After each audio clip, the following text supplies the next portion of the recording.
কথা একটা মনে পড়ছে কই নাই আর হগলবালা কেন আর আইনা নাই কই যাই গেই হগলবালা এক রাজা মনে ধরছে কাঁচা আম খাইতো কিয়া ঘুমাই লইছিল কারে জিগাইতে আসছি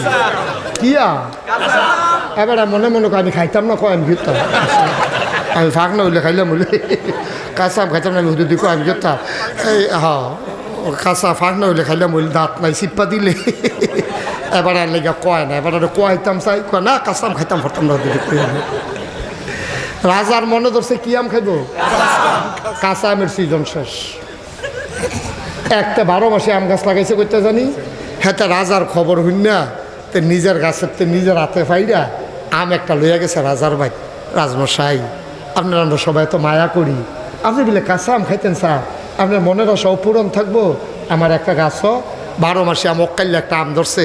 জিফুতে চাই আর রাখছে দিছি না আপনার লেগে লই আইছি রাজমশাই আমরা পাইয়া আচ্ছা অসংখ্য ধন্যবাদ থ্যাংক ইউ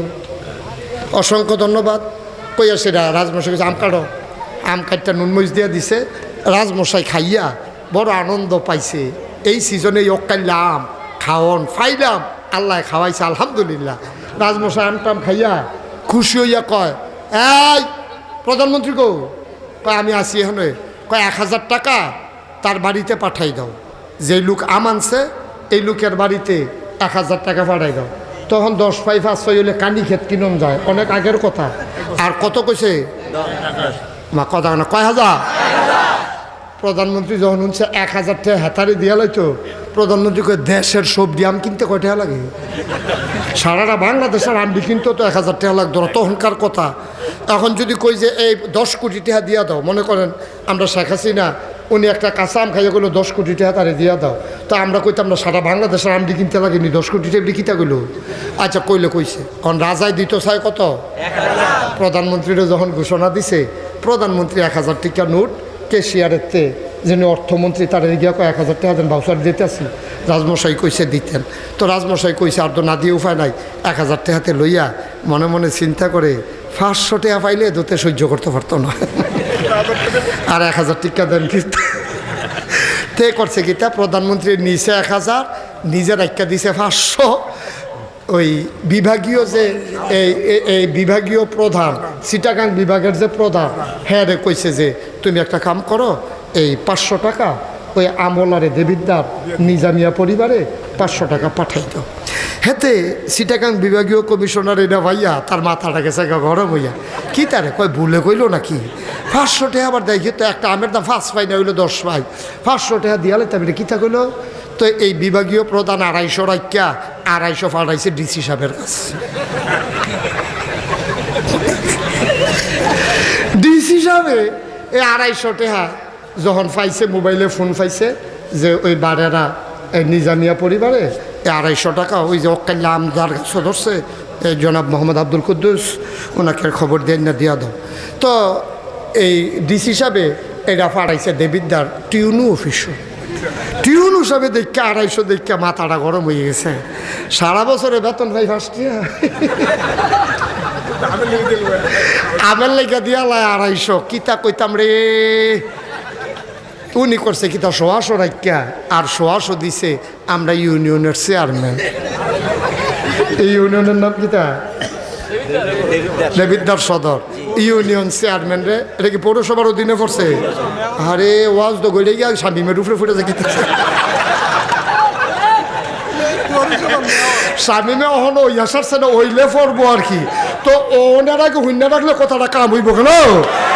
ভালো হয়েছে ফোরো কুফরা ফোরক লইয়া ছুটো কাল্লা যা করে করবে এখন টিউন হিসাবে দিছে পৌর মেয়রের কাছে পৌরসভার মেয়রের কাছে যে 100 টাকা ওই নিজামিয়া পরিবারের কুদ্দুসের কাছে পৌঁছাই দাও তো উনি আবার ডাকাইয়া ইউনিয়ন এই ওয়ার্ডের যে কাউন্সিলর ওয়ার্ড কাউন্সিলরে দিছে ওয়ার্ড কাউন্সিলর ওই উনি আবার 100 আবার রাইকা দিছে 75 টাকা 75 টাকা রাইকা যখন আর 75 টাকা দিছে ইউনিয়নের কাউন্সিলের কাছে ইউনিয়ন কাউন্সিলরে শহীদারে ডাক দিয়ে না কয় দেশটা থাকতো না রে দুর্নীতি এ দেশটা বইরা গেছে কই কে রে কয় একটা আমের দাম দিলে 75 টাকা কিতা কয় কিতা না নে 20 টাকা দিয়া দিচ্ছে 50 টাকা রাইকা দিছে দুর্নীতিতে দেশটা বইয়া গেছে গেতে ওয়াশ করতে আছে এখন 20 টাকা দিছে পরে শহীদারে কয়েকটা আমের দাম 20 টাকা শহীদারে 5 টাকা 15 টাকা রাইকা 5 টাকা নিয়া হেতার হাত দিছে এটার নাম হইল বাংলাদেশ ঠিক কিনা কেমনে আগাইতাম আমরা দেশটা কেমনে আগাইতো দেশটা ফিস করে যাইতে পারে না জোতার তলে করে ফিস নিয়ে বাজি 15 দিন যায় না ফিসটা ঠিক নেই কথা না ঠিক নেই মাটি কার্ডে দেখবেন কন্ট্রাক্টারে এই চেয়ারম্যান মেম্বারের কাছে মাটি কাটার ইয়ে এমনি খাড়া করে মাটি কাটতে আমি জীবনেও দেখছি না কেমনে রাহে দেখিব এক্সপার্ট মাটি কাটুন না পাওয়া গেছে পুরা খাড়া মাটিটা ওয়ালের মতো রাস্তার কান্দাটা থাকতো কেমনি এত খাড়া করে মাটি হালাইতে আমি জীবনে দেখছি না একটা সন্নি থাকবো তো না রাস্তাটা টিকতো খাড়া করে চাষা দিয়া মাটি হালায় ফয়লার মেঘনা অনেক সময় 2 গুল দিয়ে পুরুইয়া পরে বাইদিলি সিহন লাইলটা পড়া থাকে মাটি শেষ কেমনে দেশটা আগাইতো আব্বা কেমনে আগাইতো কর দেশটা আগাইতে হইলে সোনার মানুষ লাগবে সোনার মানুষ ছাড়া সোনার বাংলা হবে না এই জন্য আমি বলেছি জায়গায় জায়গায় শিক্ষিত জনতা আসা দরকার আমার শামীম কলেজের প্রফেসর সে ইচ্ছে করলেই একটা আকাম কুকাম করতে শরীরটা 3বার কাপ দিয়ে উঠবো এরপরে নাগেশের হুজুরে আমার আদর করে যদি কথাটা হুজুরের কানও যায় এবারে যে গাঙ্গো হালাইতাম এটা হালাই যান যে গুমতি নদী থাকে এমন আছে ওই সুইটটারে যেমন লাড়া দিয়ে গড়ো আনে আমার এমন আছে এমনি লাড়া দিয়েও তুলতে পারে শিক্ষিত মানুষের প্রয়োজন শিক্ষিত যারা তাদের ভিতরে আপনার অন্তত আল্লাহর ভয় এবং অন্তত ভদ্রতা সভ্যতা থাকে এটা অন্তত আর কি তো আমার দেশও শিক্ষিত আবার যত বাটফারও আছে এটির ভিতরে না হইলে শাহেদের সাবরিনায় দেখলেন না কি কারবারটা করে লাইল তা আমরা বিশ্বাস করি অন্তত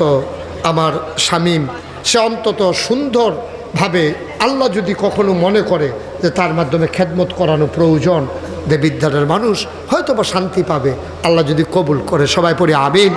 এজন্য সব জায়গায় একেবারে তৃণমূল পর্যায় থেকে শুরু করে রাষ্ট্রের উচ্চ পর্যায় পর্যন্ত সকল জায়গায় সোনার মানুষের দরকার ঠিক কিনা কর সোনার মানুষ হলে সোনার দেশ হবে এছাড়া সোনার দেশ সম্ভব না আল্লাহ তাবারক ওয়া তাআলা আমাদেরকে কবুল করুক